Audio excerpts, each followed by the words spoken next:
کمیته حالتهای فوق‌العاده تاجیکستان خبر داد که روز 25 یونی سال 2024 باز دو ساکن جوان جمهوری در آب غرق شدند. از جمله یک دختر 17 ساله از تاجیک‌آباد و یک جوان معیوب از پنجکند که همگی 23 سال داشت.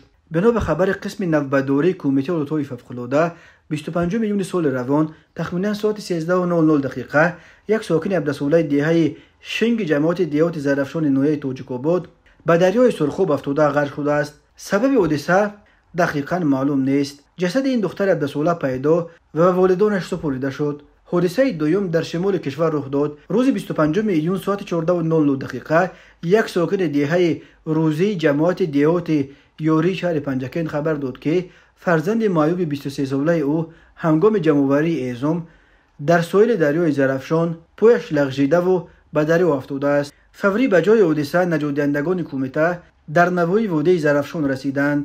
جستجوی جسد نامبرده تا فرا رسیدن تاریکی ادامه کرد ولی نتیجه نداد. صبح روز 26 یون تلاش‌ها برای پیدا کردن جسد از سر گرفته شد. بنا به آمار رسمی کمیته حالتهای فوق‌العاده طی سال 2023 در اروپای تاجیکستان 181 نفر از جمله 75 کودک و نوجوان تا سن 16 و 36 زن و دختر غرق شدند. گرمای شدیدی که در تاجیکستان حکم فرماست آدمان را در جستجوی مکان سلقین مثل آهنربا به ساحل کول و دریاها میکشد، ولی اگر مردم به قاعده‌های عادی بی‌خطری به اعتنایی زاری کنند آب میتواند به دشمن جان انسان تبدیل یابد.